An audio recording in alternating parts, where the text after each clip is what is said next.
Aloha, pessoal, sejam bem-vindos ao nosso podcast mais uma vez. É onde a nossa vibe é total e a fé é nossa parada. Agora vocês devem estar se perguntando por que eu mudei o linguajar assim, tô com esse linguajar cheio de gíria assim, né? Porque eu tô de frente aqui com um homem com uma linguagem muito moderna, apesar de ser conservador, e muito bem visto aí na nossa sociedade, um pastor de uma igreja aqui de Maceió, que é o pastor Ulisses. Seja bem-vindo, pastor Ulisses. A gente está aqui para bater um papo de 1 hora e tirar várias dúvidas aí acerca da Bíblia, Boa né? tarde, galera. Boa tarde aos seus ouvintes. Boa tarde, meu irmão. Estamos preparados, vamos aí. Eu sei que vai ser parada dura, mas é uma alegria estar aqui com você e participar desse momento especial. Para mim também é uma honra. O senhor que inclusive é meu líder, né? Eu participo da igreja que o senhor é pastor. E aí eu tenho algumas dúvidas acerca de diversos temas aí polêmicos. Vamos lá. Primeiro eu queria falar da vida do senhor, né? Como que o senhor se tornou pastor tão novo? Como que é a trajetória para o cara virar um enviado de Deus com essa missão aí aqui na Terra? Eu me converti de verdade quando eu tinha aproximadamente 23 anos, não lembro muito de data, mas eu tive um encontro com Jesus ali na Igreja Bola de Neve em Santos, na minha cidade natal, em São Paulo. E alguns meses depois, ali eu aprendi que tinha que orar, né? Cristão ora, a forma de se relacionar com Deus é oração. E eu comecei a orar e tive uma experiência com Deus e ele me falou, ele pessoalmente me falou que eu seria pastor um dia e que eu seria pastor no Nordeste. Eu guardei aquelas palavras no meu coração, compartilhei com os meus pastores na época e pedi para eles me treinarem. Porque eu acredito muito em Efésios capítulo 4, que fala que Deus levantou pastores, mestres, apóstolos, profetas, evangelistas. Para quê? Para treinar os santos para a obra do ministério. Para preparar os santos para a obra do ministério. Então eu pedi para eles me treinarem e ali Deus começou um grande processo na minha vida. Eu passei 5 anos congregando com os meus pastores lá na igreja de Santos, aprendendo, me matriculei em teologia na época, fazia faculdade de educação física, porque eu precisava aprender da Bíblia, precisava ter um mínimo de base, né? Aí comecei a me envolver em tudo relacionado à igreja, fiquei perto deles, ajudei a edificar a igreja de Santos. E aí em 2008, ele me chamou e falou assim, tá preparado? Chegou o momento de você ir embora. Eu ainda era solteiro. E ele me enviou para uma cidade chamada Bertioga, no litoral de São Paulo, para poder restaurar o núcleo que estava ali bem bagunçado, bem ruim na época. E eu lembro que ele falou uma frase assim, se você conseguir restaurar essa cidade, eu vou assinar embaixo o teu chamado. E aí passaram-se 6 meses, estava restaurado, Deus deu graça, Deus fez o que tinha que fazer. E eu fiquei morando nessa cidade 6 anos, casei ali naquela cidade, meus filhos nasceram nessa cidade. E aí em 2013 eu recebi o comissionamento de vir aqui para Alagoas, para Maceió, porque não tinha igreja Bola de Neve aqui ainda. E aí vim pra cá começar na praia. Na orla da praia a gente começou a igreja. Eu lembro que eu pregava ali do lado de uma banca de jornal que tem ali na Pajuçara. No ar livre? No ar livre, cara. Tem umas fotos na internet. E aí colocava o púlpito, a prancha assim, pregava o logo da igreja numa árvore, batia o prego na árvore e pregava. Os turistas passavam e paravam. E assim a gente começou a igreja, cara. Ali a gente começou a igreja. E foi isso. Muito treinamento, muitas circunstâncias de vida. Porque eu acredito muito que existem duas formas de Deus preparar alguém para uma missão, seja ela qual for. Seja pastor, seja na área de influência como você, seja na política, como o David que esteve aqui com você. Deus, ele trabalha na área técnica e Deus trabalha na área pessoal. Então, Deus queria trabalhar com José para que ele assumisse o Egito. Ele trabalhou na área técnica, colocou ele para governar a casa de Potifar, colocou ele para governar a cadeia, colocou ele para trabalhar tecnicamente, aprender a ser um gestor. Mas Deus trabalha na área pessoal. Trabalha no caráter, trabalha na essência. E aí são as circunstâncias da vida que Deus vai colocando no teu caminho e você vai amadurecendo, vai criando casca, vai tendo marcas. Paulo fala sobre essas marcas em Gálatas capítulo 6, versículo 17. Estavam questionando o chamado apostólico de Paulo. Você não é apóstolo, porque você não andou com os 12, você encontrou Jesus depois. Então as pessoas questionavam Paulo por causa do apostolado dele. E ele fala assim, olha, eu carrego no meu corpo as marcas de Jesus. Ele não fala, eu tenho diploma de teologia. Ele fala, eu carrego no meu corpo As marcas da minha vida falam que eu sou de Jesus. Então são duas formas de Deus preparar alguém, seja qualquer esfera que Deus vai usar. Ele trabalha com a área técnica, você precisa conhecer a Bíblia. Você é pastor sem conhecer a Bíblia, vou sair falando um monte de besteira que nem tem um monte de gente falando por aí. Mas eu também preciso ter as marcas dele, do caráter, da essência, da autoridade, a vivência de passar por situações e vencer situações. Então nesse decorrer de 15 anos que eu sou pastor, já passei muita coisa aí, cara. Show. O senhor falou aí da sua família, dos seus filhos. Sim. E eu sei, o senhor tem um filho especial. Sim. Eu não sei se esse é o termo hoje mais usado, eu acho Sim, que é até inapropriado, usar. né? Mas eu também tenho, e aí eu tô falando assim por conta disso. Esse menino, é menino? Menino, Davi, Joshua. Davi. Ajudou o senhor a amadurecer nesse sentido, nesse processo espiritual, até o senhor chegar a ser pastor? E quais vivências o senhor se recorda assim que foi marcante com ele? Olha, a que mais me ajudou não teve a ver com ele. Teve a ver com o nascimento do meu primeiro filho. Foi um divisor de águas. Não foi nem no nascimento, foi na gravidez, que durante a gestação eu sofri 3 acidentes. Lá em Bertioga ainda era pastor e era Deus me preparando para vir para cá. Eu sofri 3 acidentes, perdi uma moto e 2 carros em 6 meses. Quando o senhor disse que Deus lhe preparou, eram os desafios. Eram os desafios. Como eu te falei, tem a parte técnica, você vai aprender da Bíblia, você vai aprender de ministério, você vai aprender a lidar com pessoas, mas tem a parte do caráter, da essência. E caráter e essência, você é transformado no dia a dia, vencendo circunstâncias, vencendo gigantes, vencendo as lutas. E aí minha esposa estava grávida de 8 meses, eu sofri um acidente, um carro a 120 por hora com o motorista embriagado, bateu na minha traseira e me jogou num canal parecido com o do Salgadinho. Na cidade que eu morava, o carro caiu lá dentro, cheio de água. Os bombeiros tiveram que vir tirar ela, toda machucada. E não aconteceu nada com meu filho. A barriga dela intacta, ela teve um buraco bem profundo na perna, quebrou a face inteira e a barriga intacta. E aquilo me marcou bastante, demais. E aí depois passaram-se alguns anos, o Davi nasceu. O Davi nasceu aqui em Maceió, ele é da família único, alagoano mesmo, nasceu aqui em Maceió. E foi uma gestação super tranquila, cara. Deus até prometeu isso numa experiência que a minha esposa teve, que a gestação seria maravilhosa. E foi uma gestação maravilhosa, porque ela já tinha uma certa idade, né? Não era mais novinha, e tinha alguns medos, alguns receios. E a gestação foi maravilhosa e fez todos os exames, todo o acompanhamento pré-natal e não aparecia nada. O bebê é super normal, saudável, não tem nada. E quando ele nasceu, ele foi diagnosticado clinicamente, a princípio, porque a pediatra fala ali clinicamente com o que ela vê, né? Que ele foi diagnosticado com síndrome de Down e pra gente foi uma bomba atômica. Posso te falar que o primeiro mês eu não entendia nada. Desculpa perguntar, mas estava correlacionado com a idade dela? Porque disse que quanto mais avançado, sim, tem, né? mais risco, tem mais né? risco. Na verdade, não tem uma resposta nem espiritual nem científica, né? O porquê. Porque tem mulheres que são novas e que acontecem isso também. Então não tem. Eu não sou a pessoa ideal para poder falar cientificamente disso. Mas falando como pessoa, ser humano, pai, foi um baque. Ele nasceu prematuro, ficou na UTI 10 dias. Então um dos momentos mais difíceis da minha vida foi sair do hospital junto com ela e deixá-lo. Ter que deixar ele lá na UTI e ela tendo que vir amamentar 3 e 3 horas. Foram dias terríveis. Ele teve alta e até a gente conseguir discernir, entender e aceitar, né? Como ela mesma usava o termo, eu estou de luto porque eu tive que enterrar um filho perfeito na minha cabeça para ter um filho especial. Só que já se passaram 2 anos e meio quase, 2 anos e 2 meses, 3 meses. E ele é o amor da nossa vida, cara. Ele é um príncipe amado, querido, é um apegado comigo. É um desafio, mudou a nossa rotina.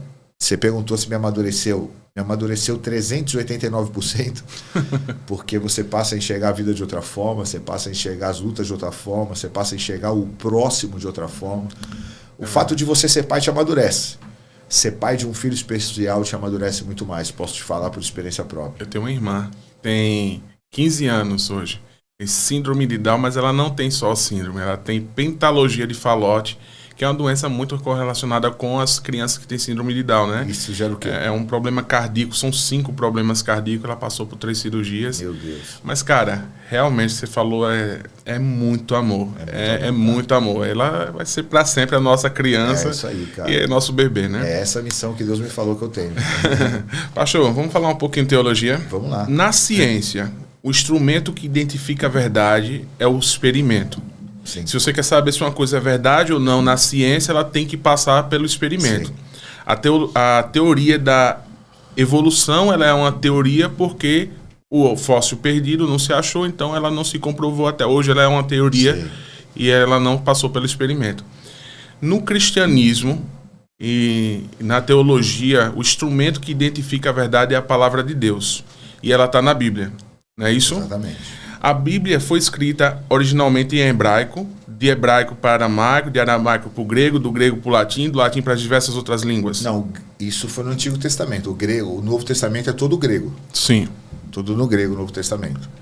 E, historicamente, pelo menos é o que a gente lê, que quando há traduções, há percas linguísticas. Sim. As outras pessoas que não acreditam muito na Bíblia diz que alguns conceitos que tá lá na Bíblia tá errado por conta que pode ter havido percas linguísticas nessas traduções. Entendi. O que o senhor tem a dizer a respeito disso? Eu tenho 2 pontos de vista. Um, de uma forma natural, e outro de uma forma sobrenatural. Essa questão de traduções, de linguagens, de perca, isso acontece. Isso acontece, por exemplo, dentro da tradução das Bíblias na língua portuguesa. Tem tradução da Bíblia para o português, porque existem várias versões, né? Então existe a NVI, Nova Versão Internacional, NVT, se eu não me engano, é Nova Versão Transformadora, as Almeidas.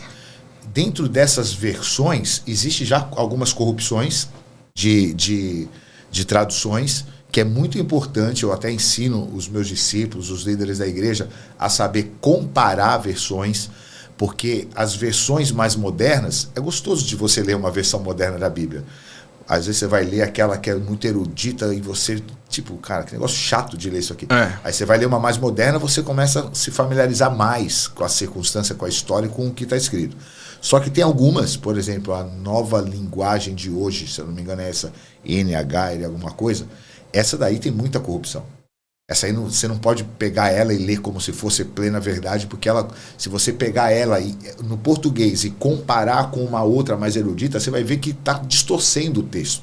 Então isso acontece, tá? Isso pode ter acontecido no decorrer dos anos? Isso pode ter acontecido. Só que a gente não pode esquecer quem é o autor, quem é a voz. Aquilo só está escrito.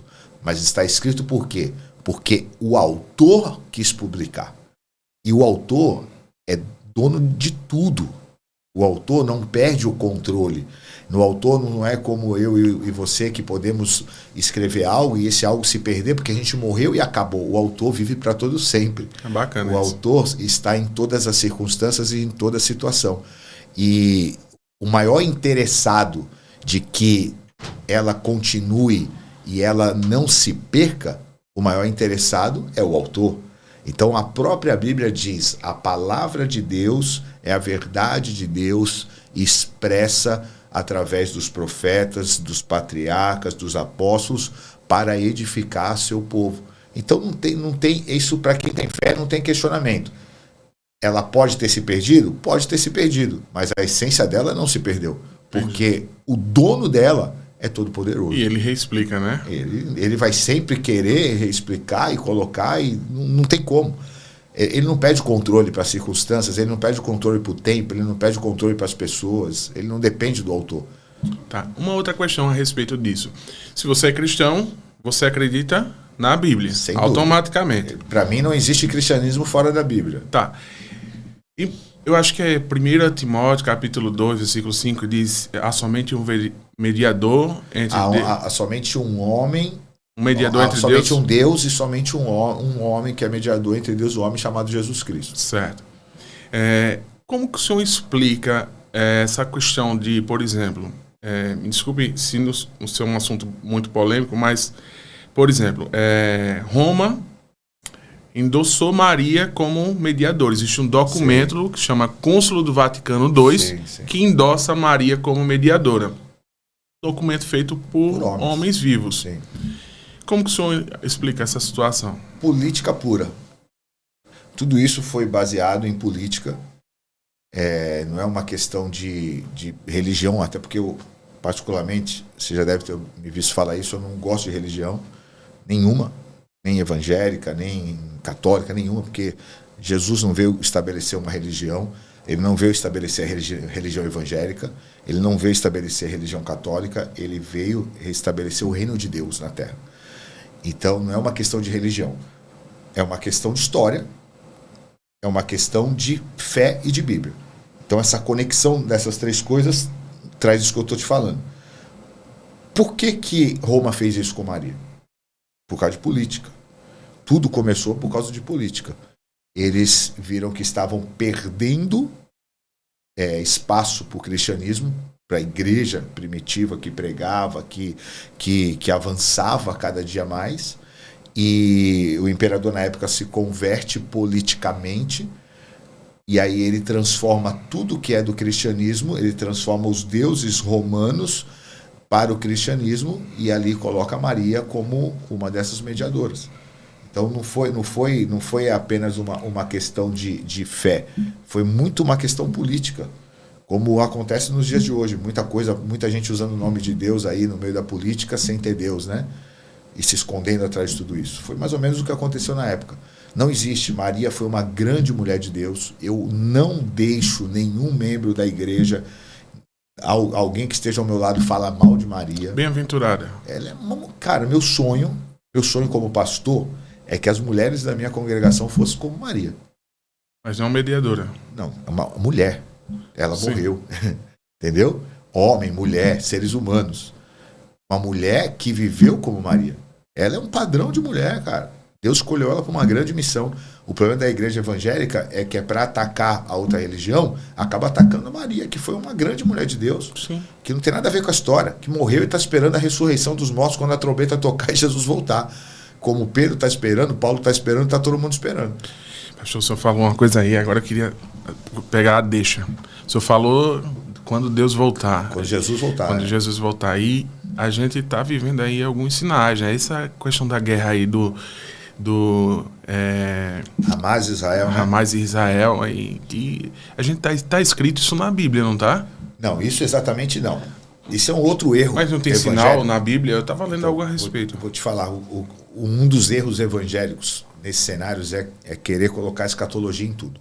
Eu não sou especialista em escatologia, sou cercado por pessoas que conhecem muito mais do que eu, não sou especialista, mas não existe nenhum versículo bíblico, até me apresentaram essa semana perguntando, se eu não me engano era Ezequiel 8, não existe nenhum versículo bíblico que fale do que está acontecendo exatamente.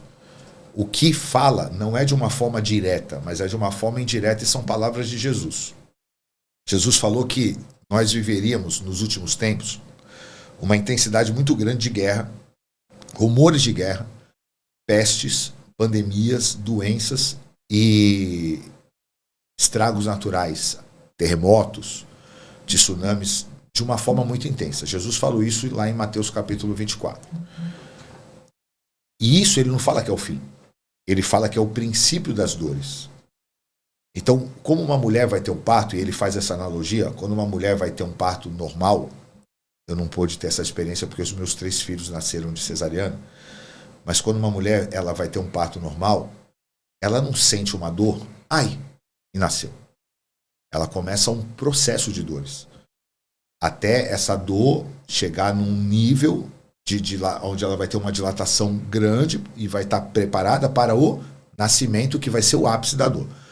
O início das dores, Jesus falou que é tudo isso. Então significa o quê? Que esse parto vai acontecer, que Jesus vai voltar, isso é mais do que fato. Jesus vai voltar. Esses dias um repórter falou que é maluquice, nossa, achar isso, um repórter de uma emissora, maluquice achar que existe ET, maluquice achar que existe, que ficar indo para Marte tentando achar pessoas, isso é maluquice. A volta de Jesus é mais real do que tudo. Ele vai voltar e tudo isso que está acontecendo é o início a preparação do cenário para que isso aconteça, para que venha o aparecimento do anticristo, por exemplo, para que Jesus possa voltar depois de todos esses fatos que estão interligados, e esta guerra entre Hamas, que não é a guerra árabe e judeu, nem Israel e Palestina, é uma guerra Israel contra um grupo terrorista chamado Hamas, bárbaros, terríveis, assassinos cruéis. E essa guerra é um desses sinais.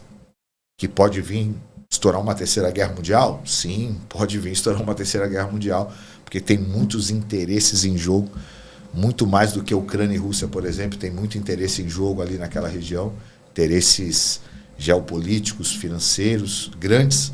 Então isso pode se tornar uma terceira guerra mundial, e isso sim vai cada vez mais indo para um cenário apocalíptico.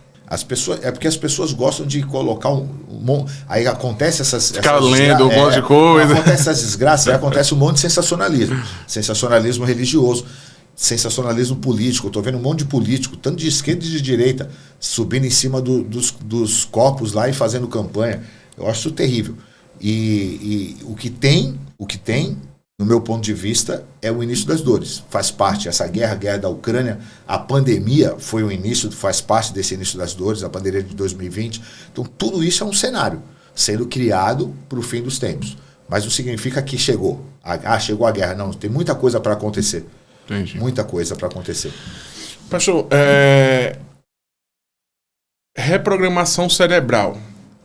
Eu não sei se os líderes das igrejas evangélicas do Brasil, eles fazem algum curso, mas aí eu queria perguntar para o senhor, aquelas questões de, por exemplo, olha para o teu irmão, fala isso, aquilo ali é uma coisa teológica, espiritual, ou é uma questão comportamental? Eles fazem, ou uma coisa leva a outra? Tipo, você falar vai fazer com que a pessoa sinta, e aí de repente ela tem uma unção espiritual, ou não? No meu ponto de vista, não tem nada espiritual. Na verdade, eu nunca nem parei para pensar nisso. Por que fazemos, né? A gente costuma fazer isso. Tem a ver com a interação, porque muitas vezes é difícil você conseguir segurar a atenção de uma pessoa 1h10, 50 minutos, 1 hora. Eu, particularmente, não gosto de pregar mais que 50 minutos, 1 hora, por respeito ao ouvinte que vai ter que ir embora, pegar ônibus naquele culto de 3, 4, 5 horas. Eu, particularmente, não gosto e acho que Deus não precisa disso. Mas segurar a atenção do ouvinte durante 50 minutos, 1 hora, requer muita graça, muito conhecimento. Uhum. E aí talvez isso seja uma estratégia, né, de fazer com que a pessoa que às vezes está ali meia, tipo, tentando se desligar, preocupado quanto está o jogo do time dela, preocupado se o ônibus vai passar ou não, e traz ela de volta para onde? Pro assunto. Fala pro irmão que está do teu lado aí, ó, Jesus vai voltar, cara. Me conectou, Jesus vai voltar. Então talvez seja uma técnica de oratória que não tem nada de espiritual, não tem nada de espiritual, certeza que não tem nada. Então ele vai meio por esse caminho de reprogramação cerebral? Não, ninguém faz curso. Eu, particularmente, nunca fiz curso de nada disso e pratico isso dentro de outras técnicas, como, por exemplo, repete comigo isso. Então, nunca fui treinado, nunca fiz um curso, nunca... Mas o senhor entendeu que isso funciona? Funciona porque é uma forma de fazer com que a pessoa esteja com atenção naquilo que ela precisa estar. Uhum. E a atenção no momento da palavra de Deus precisa ser dada à palavra de Deus, entendeu? Então, é uma forma de fazer com que a pessoa esteja conectada. Porque você está falando, por exemplo, na nossa igreja, você está falando de 800 pessoas sentadas ouvindo a mensagem do Evangelho. Então você conseguir prender a atenção das pessoas, não para mim, que eu não mereço a atenção das pessoas, mas para a mensagem do Evangelho. Então, às vezes eu estou pregando e você sabe quando a pessoa está ali, eu estou vendo, você está ali meio distraído. Aí repete comigo. Aí eu já trouxe o cara de volta, entendeu? É bacana. Aí o cara já entrou, mas espiritualmente, eu particularmente não vejo que não tem nada de espiritual nisso. Pastor, política e religião. Como que a igreja deve influenciar a política e vice-versa? Um dos maiores enganos falado dentro da igreja durante muitos e muitos anos foi que não se mistura política e igreja. Isso foi um dos maiores erros. Política e religião não se misturam. Isso foi um dos maiores erros cometidos pela igreja. E o sinal desse erro é você olhar para a sociedade hoje e você ver a sociedade nas áreas importantes como educação, saúde, faculdades, segurança pública e dentro da política em si, empesteada de pessoas com ideologias contrárias à palavra de Deus. Porque a igreja ficou preocupada em fazer missão na África. E tem que fazer missão na África? Tem que fazer missão na África. A igreja ficou preocupada em fazer missão em tantos lugares e esqueceu da missão no seu próprio quintal, na sua própria cidade, no seu próprio estado, na sua própria nação. A igreja precisa treinar pessoas. Lembra que você me perguntou a respeito da minha preparação, como que foi a minha história? Uhum. Eu ser pastor e você ser um político requer o mesmo treinamento. Requer o mesmo cuidado e Deus usa a mesma coisa.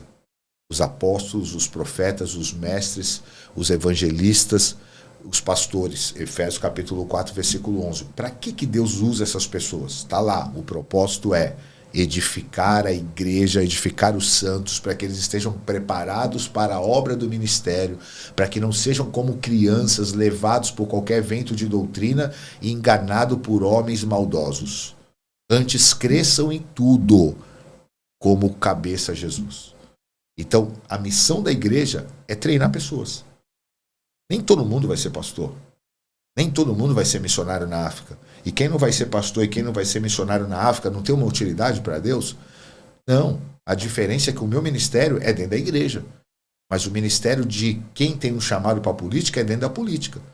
Agora, o que a igreja faz muito, que eu também não concordo, é pegar pastores que deveriam estar cuidando de igreja, pastores que deveriam estar cuidando dos santos, treinando os santos, os pastores vão lá e se candidatam e acabam abandonando a igreja, que era o chamado dele, e acabam abandonando o ministério para poder entrar na política, e aí tá lá, fulano, votou em quem? Ah, não, pastor fulano de tal. Então, se tua vocação é aqui, cuidar, formar a igreja, pô, forma pessoas para ir para a política, cara. Forma discípulos para ir para a política. Forma pessoas que não vão levar a Bíblia para o plenário, levar a Bíblia para um debate, como alguns fizeram, vergonha nacional, virou meme. Então isso é terrível dentro da igreja. José fez quantas pregações? Quantas orações José fez? Nenhuma. Você pode ver lá, José não tem uma oração pública dele, não tem uma pregação pública dele. Só que José mudou a história da humanidade, cara. Por causa do governo dele, todas as nações foram alimentadas porque encontraram no governo dele alimento quando tinha fome em todos os lugares.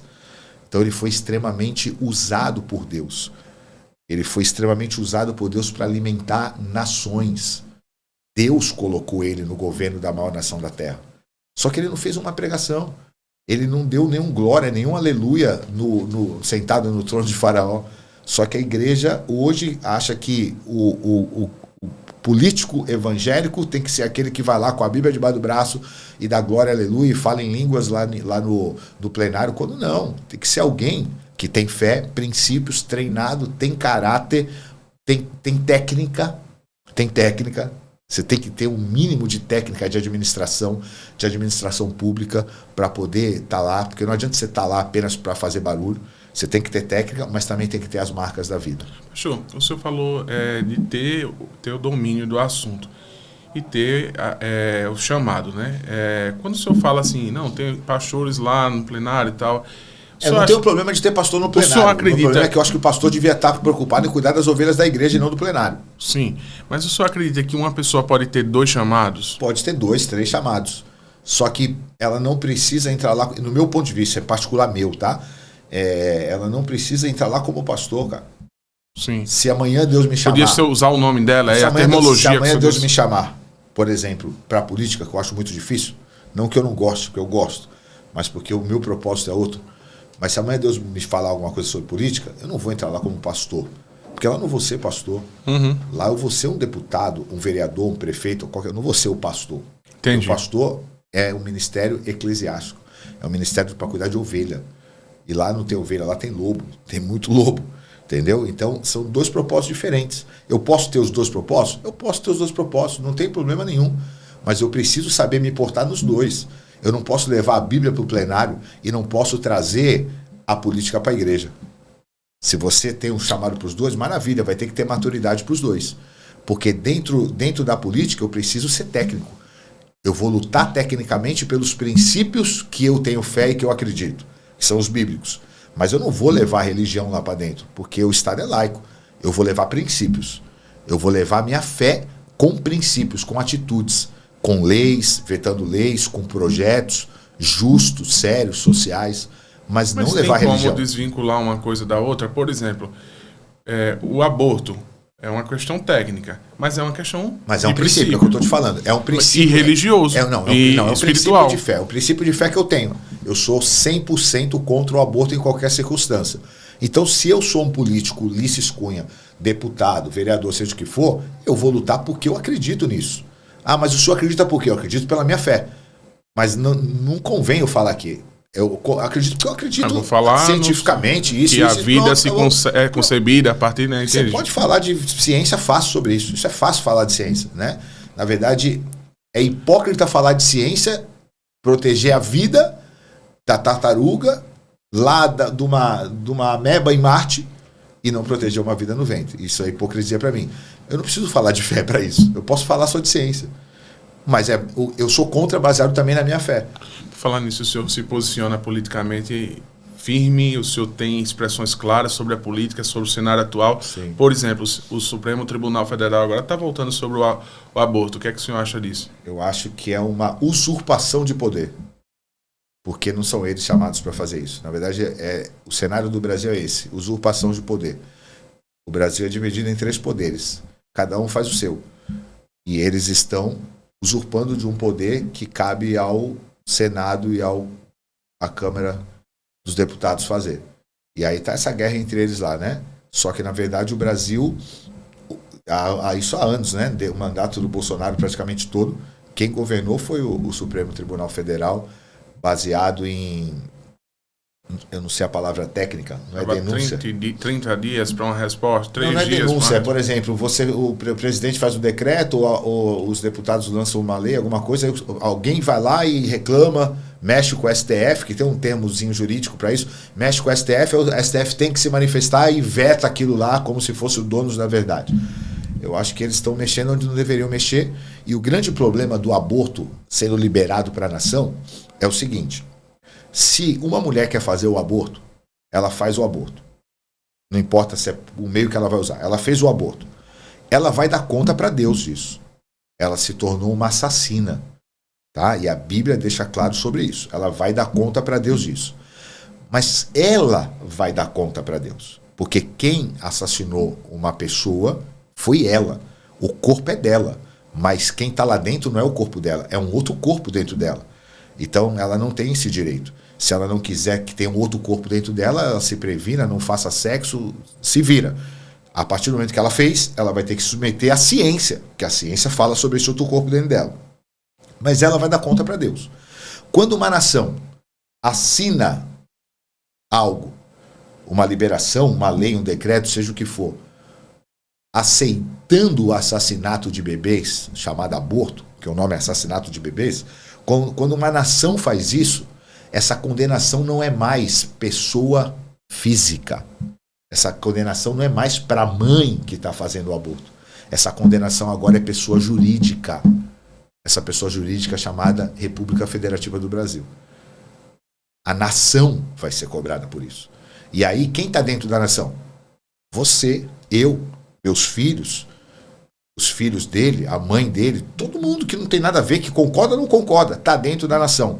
Sofrerá o juízo de Deus por causa que agora é algo CNPJ, não é mais pessoa física. Então, por isso que não pode liberar drogas, não pode liberar aborto, não pode como nação. Quer fazer? Faz. Você vai dar conta para Deus. Mas tem o apoio do Estado, né? Quando o Estado assina e libera, os olhos de Deus mudam. Os olhos de Deus mudam. Essa questão progressista, o senhor acha que tem atrapalhado pautas importantes? Tenho perguntado isso para todo mundo que passou por aqui. Como educação, saúde, segurança, gente que vive na comunidade, em bairros emergentes, como Benito Bento, Jacinho aqui em Maceió, a gente vê que tem tanta coisa tão importante para ser discutida, né? E os caras discutindo lá coisas como essa, como aborto, casamento homoafetivo e dentre outras pautas, atropelando essas pautas importantes. O senhor acha que isso daí tem se destacado no cenário da política, no cenário também dessa interpretação de leis? Como é que o senhor vê isso?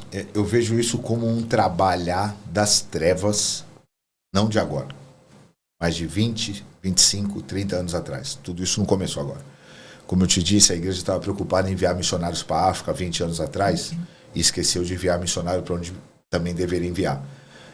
E isso começou lá atrás, quando eles tomaram as faculdades, tomaram a formação dos professores, tomaram os lugares públicos e começaram a trazer isso como cultura. Então o que a gente está vendo hoje é apenas o resultado de algo que eles implantaram, e a gente precisa ter a humildade de reconhecer que eles fizeram um baita de um trabalho, porque o Brasil está empestado disso, fizeram um baita de um trabalho. Eles souberam trabalhar. Se você vai numa universidade federal hoje, você vai ser perseguido se você é direita, se você é conservador, se você quer manifestar a tua fé. Então, porque não é que tem um ou dois, é porque é uma loucura, é uma loucura. E eles fizeram um bom trabalho, coisa que nós não fizemos. Eles fizeram um bom trabalho. Então isso hoje é a pauta moderna, é a importância que a sociedade tem dado, porque virou cultural. Virou cultural. É mais importante poder fumar maconha livremente do que poder ter médico livremente para atender a sociedade. É mais importante. A polícia, por exemplo, virou, para esse lado progressista, o inimigo das pessoas. Tem policiais ruins, corruptos, lógico que tem. Tem pastor, tem médico, tem entrevistador, tem tudo. Agora, essa ideologia coloca a polícia como, por exemplo, um inimigo da sociedade. Mas não foi para isso que ela foi criada, né? Não foi pelo contrário. A ideia dela é servir e proteger, né? Só que essa ideologia, inclusive, quer acabar com a polícia militar. Eles têm projetos para acabar com a polícia militar no Brasil e tudo. Então, por quê? Porque é mais fácil falar nisso do que falar no combate das drogas, do que falar no combate ao tráfico, do que falar da saúde pública, do que falar de infraestrutura, do que falar de dinheiro mal gasto onde não deveria gastar. Tem muita coisa para se falar no Brasil, mas eles colocaram a cultura da cortina da fumaça com essas pautas progressistas.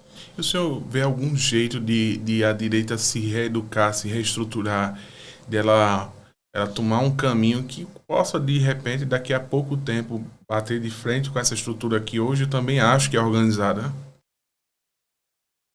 Falando de política no Brasil, a direita é muito imatura, né? A direita do Brasil, tem gente que é de direita, mas nem sabe que é de direita, tem gente que é de centro que acha que é de direita.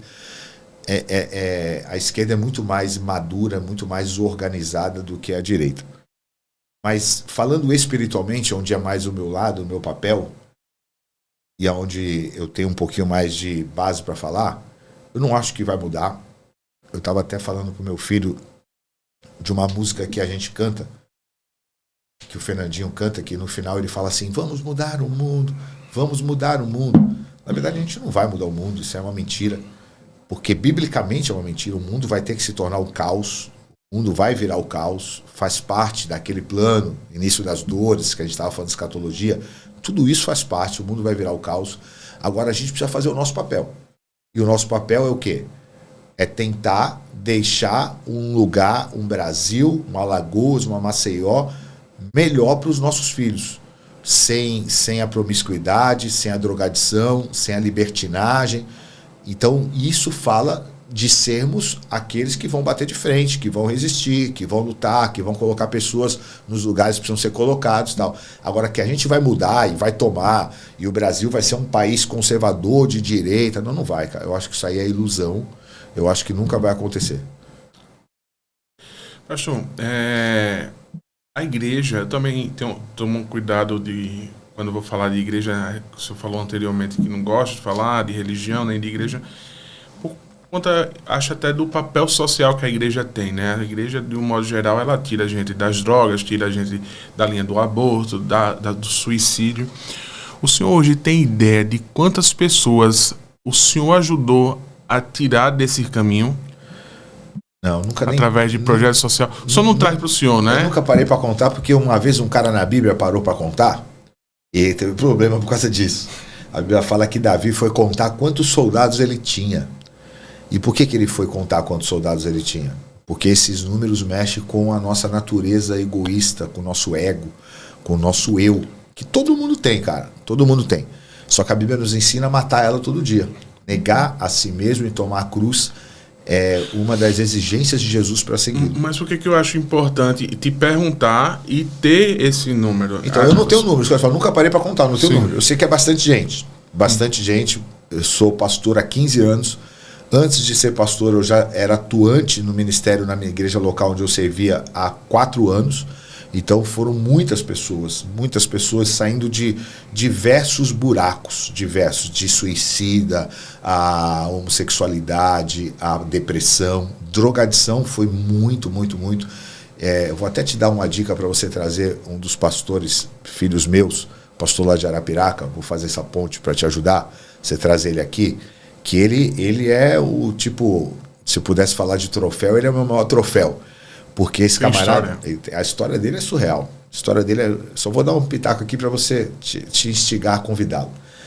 Ele morava na rua, foi roubar uns fios numa empresa, tomou uma surra. Os caras quebraram ele todo, segurança, quebrou o braço dele, ficou internado na Santa Casa de Santos com aquelas gaiolas no braço. E um amigo dele, que era da igreja, foi lá visitá-lo. E falou, você quer ajuda? Eu tenho um lugar para te ajudar. Eu tenho um pastor conhecido meu, amigo meu, lá de Bertioga. Ele vai te receber numa casa que ele tem lá de acolhimento. E eu tinha uma casa de acolher as pessoas da rua lá na igreja, né? E aí o cara me ligou e falou, traz ele para cá, pode trazer. Pastor, mas ele tá todo quebrado. Eu falei, pode trazer todo quebrado. Aí os caras levaram ele. Lembro como se fosse hoje, ele chegando com uma gaiola no braço, todo machucado. Isso aí foi quando, cara? Isso aí foi 2011, por aí. Chegando com o braço todo quebrado, aí eu fui atender ele na sala, eu tinha uma mesa dentro da clínica, assim, fora da igreja, né? Nessa casa, fora da igreja. Aí eu fui atender ele na mesa, eu falei, aí, cara, qual que é teu sonho? Ele falou, não tenho sonho nenhum não, cara, só vim pra cá porque eu não tenho pra onde ir, tal. Eu falei, então Jesus vai restaurar teus sonhos, vai restaurar tua vida. E esse cara foi, passou os processos, tal. Quando Deus me trouxe pra cá, ele veio pra cá atrás de mim, ficou aqui, arrumou um emprego, casou, e hoje é pastor lá em Arapiraca. Tem uma família linda, é um filho muito querido. Então são histórias como essas que nos motivam, que nos levam todo dia a querer viver isso, porque esse é o papel da igreja, cara. O papel da igreja é desfazer as obras das trevas, é pregar o evangelho, é ensinar sobre o Espírito Santo, porque é o Espírito Santo que regenera pessoas, ensinar sobre a seriedade com a palavra de Deus, ensinar sobre o temor a Deus, ensinar sobre o amor de Deus. Mas o senhor falou anteriormente sobre, tipo, como você vai se apresentar, como, por exemplo, no plenário da Câmara, o senhor até se referiu, o pastor, ele tem que defender o aborto com teses que vai servir para todo mundo. Sim. Quando eu falei dessa questão dos números, eu falei que pode servir para isso também, porque a gente, de todo jeito, a igreja vive abaixo das leis. Sim. E aí, a gente está vivendo tempos em que até no ano passado, nos 2 últimos anos, foi cesseado o direito de servir a Deus no ano da pandemia, né? Sim. E essa é uma questão que pode até... de certa forma, defender a igreja perante a sociedade com um argumento geral. A sociedade sabe, o Estado sabe. O Estado sabe que a igreja faz o que era o papel deles e que eles não têm capacidade para fazer. Você quer ver só esses dias? Me ligaram, eu não sei exatamente de onde, mas alguma coisa do sistema prisional do Estado. Me ligaram pedindo que eu fizesse um levantamento na igreja, uma arrecadação na igreja de livros, para poder levar para o sistema prisional para os presos lerem. A gente paga uma fortuna de impostos. E eles pedem para quem fazer isso? Pede para a igreja. Eu reuni, juntei, por quê? Porque eu sei que o que a gente vai dar vai mudar a vida desses caras que estão presos lá. Tem poder para mudar a vida porque são conteúdos de Deus. Mas o Estado reconhece isso na igreja. Eles reconhecem o poder que a igreja tem de transformar pessoas. Eles reconhecem o poder de Deus através da igreja. Então, os nossos frutos falam por nós. Então, a gente não precisa colocar uma estante de troféu e eu, particularmente, não gosto, porque eu acho que é perigoso esse caminho de você contar e se gabar muito do que Deus já te usou para fazer. Mas os frutos falam por si, né? É o que Paulo falou, eu te disse. Olha para mim, cara, minhas marcas aqui, ó. A minha vida fala por mim. E a vida dessas pessoas falam por mim, falam pela história da igreja, pela história do que Jesus fez na cruz por elas. Pastor, voltando um pouco naquela questão teológica, a gente falou sobre as traduções. Uma coisa que eu gosto, como membro da Igreja do Senhor, é que a linguagem, a forma de falar. Muitas vezes eu estou lá assistindo o Senhor falar, o Senhor traz para um cotidiano que é extremamente normal, uma palavra que eu já li ali, eu não consegui entender nada. A gente estava discutindo isso, eu e minha família. Por que não existe uma versão da Bíblia com essas terminologias que levem ao mesmo fundamento?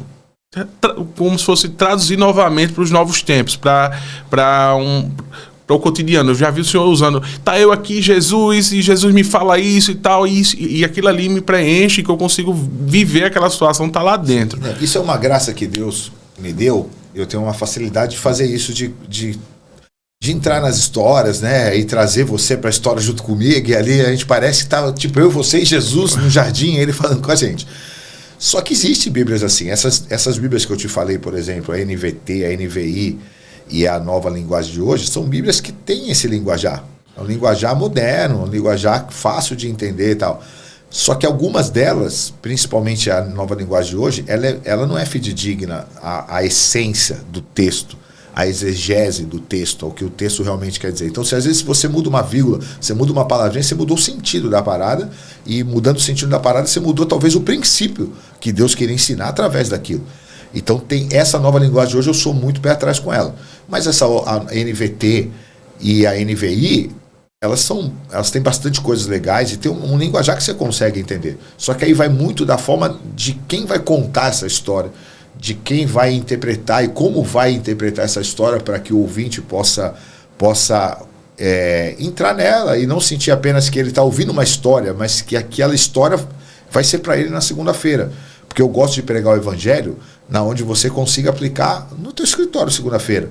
Porque senão você vai apenas lá receber um conhecimento e beleza, conheci mais uma história da Bíblia. Mas quando na verdade tudo que a gente aprende da Bíblia, a gente precisa encontrar uma ligação com a minha segunda-feira fora da igreja, com a minha terça-feira fora da igreja. Então eu tento gerar isso nas mensagens onde Deus vai me ministrando, porque eu acho que isso é prático, isso é cotidiano e isso funciona. O senhor se cobra muito, pastor? Já me cobrei mais, cara. Já fui mais perfeccionista. Você vai amadurecendo, vai deixando as coisas mais leves, né? Mas já me cobrei muito.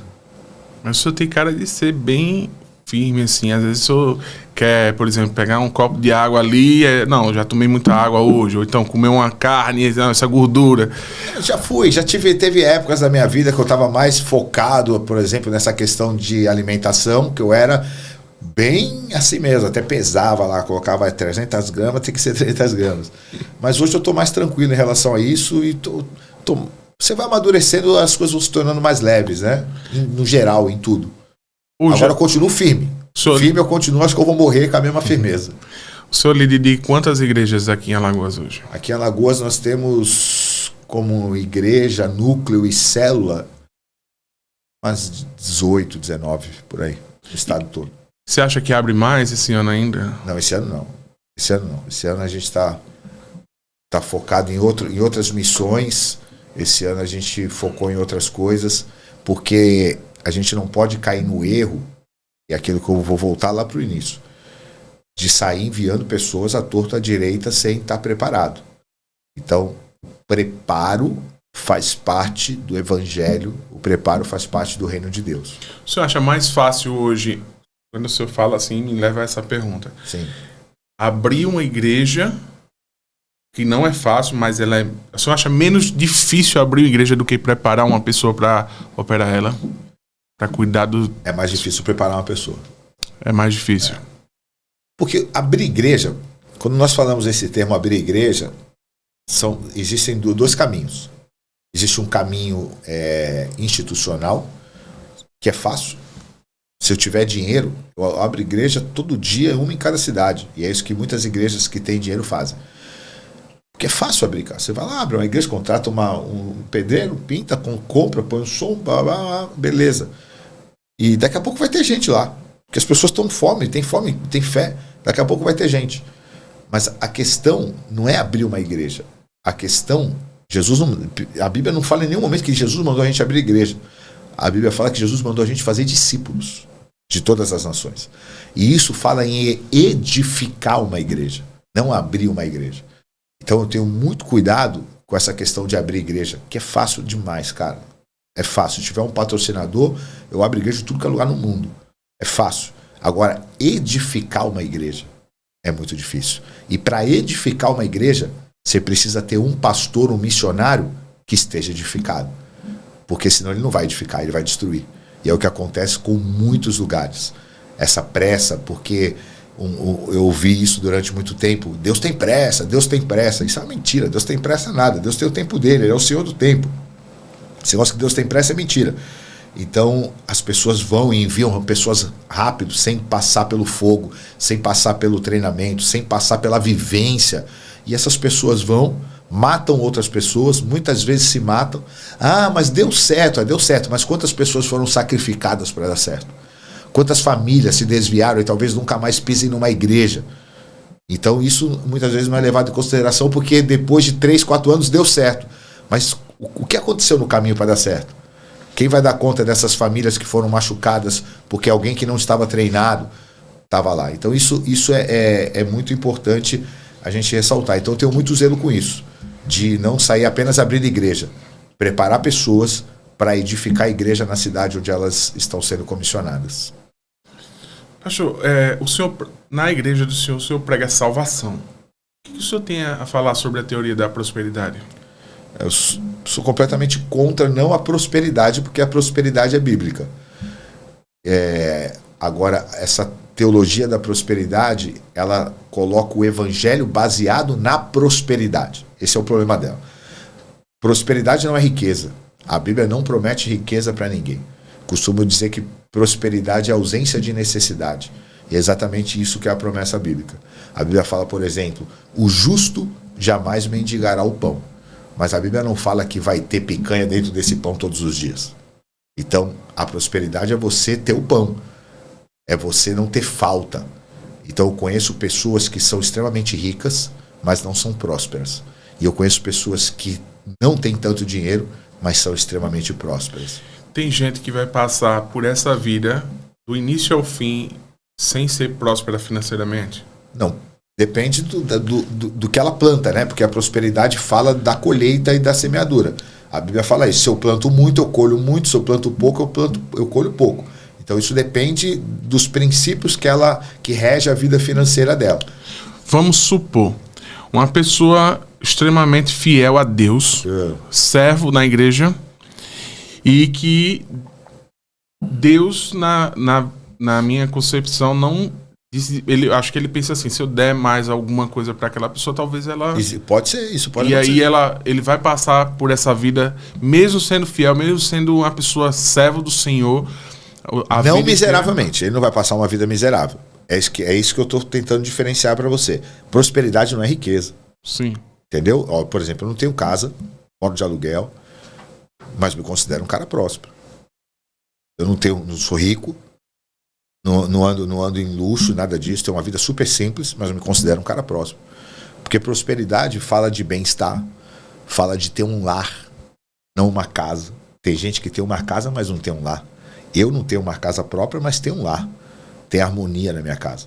Então, quando a gente pensa na prosperidade, baseado na teologia da prosperidade, que é todo mundo vai ser rico, todo mundo vai ter, se você for fiel a Deus, Deus vai te colocar como cabeça de tudo. Aí que é o problema. Agora, a prosperidade bíblica é para todo mundo. Então, é muito difícil eu acreditar que uma pessoa que é fiel a Deus a vida toda vai passar a vida toda andando na miséria. Ela pode até não atingir um patamar top de vida. Mas se ela, por exemplo, tinha um patamar de nível 1, ela vai passar para o nível 2. Entendi. Não vai chegar no 1000? Não, talvez nunca chegue no 1000. Porque isso não é promessa bíblica. Mas a prosperidade é te tirar do 1 e te levar para o 2. Entendeu? E isso é promessa. E ali ela vê um conforto. Ali vem um conforto, mas sem perder a simplicidade. Uhum. Então já vi, por exemplo, igrejas fazendo comerciais de Carro, se você é fiel, não lancha, helicóptero, não sei o quê. Aí coloca aquela música, eu tenho a marca da promessa, como se fosse promessa de Deus dar isso para as pessoas. Não está na Bíblia, Deus nunca prometeu isso. Pelo contrário, Paulo condena quem quer viver para isso. Ele fala, quem vive para ser rico vai ter muito problema na vida. Ele não fala que é problema ser rico. Ele fala quem vive em torno do dinheiro, quem vive atrás de riquezas vai ter muito problema na vida. E o servo que ele dizima, que ele vai lá na igreja, que ele faz um trabalho social, tá todo dia ali envolvido com a igreja, mas ele não influencia. Ele não tá no dia a dia com outras pessoas, ele vê ali, ele é tímido, ele tá com aquela pessoa lá e ele vê um encaixe, mas não vou falar agora não, porque não gosto, não é para mim. A influência, ela não é apenas falar. Isso vai muito do temperamento, da personalidade e do dom que cada um recebeu de Deus. Então, eu vou te dar um exemplo, que eu tenho feito um trabalho com os líderes da igreja para tentar colocá-los dentro do que Deus tem para cada um, levá-los a descobrir o propósito de influência que Deus tem para cada um deles. E tem um líder que falou assim para mim, pô, pastor, mas, cara, é que o meu trabalho, eu me vejo trabalhando com tecnologia, mas eu não consigo entender como Deus vai me usar para isso. Eu falei, me fala o que você faz. Aí ele falou por alto assim, eu trabalho no Estado e o meu trabalho é criar um projeto, de criar um sistema de que as crianças nas comunidades carentes, elas consigam ter acesso a plataformas, tablets e a coisas remotas de uma forma fácil, tal, para que elas consigam estudar melhor. Aí eu falei para ele, você acha que Deus não está te usando, bro? É porque as pessoas acham que para Deus usar tem que fazer uma pregação, tem que fazer uma oração, tem que abrir a Bíblia e falar, Jesus está voltando. Você está abençoando pessoas, cara.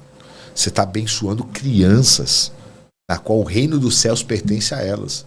Então você está influenciando com o teu dom, com a tua profissão, você está influenciando a sociedade. Uma sociedade que talvez, crianças que talvez nunca teriam acesso à educação, porque as coisas estão mais online hoje em dia, agora elas vão ter por tua causa, porque você está criando um sistema para isso. E ele, poxa, você acha que eu acho não, tenho certeza, Deus está te usando. Você está marcando a sociedade, você está marcando uma geração, você está marcando pessoas com o que Deus te deu. Então a influência é muito mais além do que eu falar para quem está do meu lado. Às vezes eu não falo nada, mas a minha atitude fala por mim. A forma que eu trato os meus funcionários fala mais do que a minha pregação. A forma que eu trato os meus filhos, a minha esposa, o meu esposo, fala mais muitas vezes do que a minha pregação. Um exemplo, né? Um exemplo. O exemplo marca muito mais do que palavras, né? Lembra que eu te falei, eu vou bater de novo nesse texto, Efésios capítulo 4, versículo 11, os profetas, pastores, mestres, para edificar a igreja local? A ideia é levar essa pessoa a amadurecer, a vencer a timidez dela.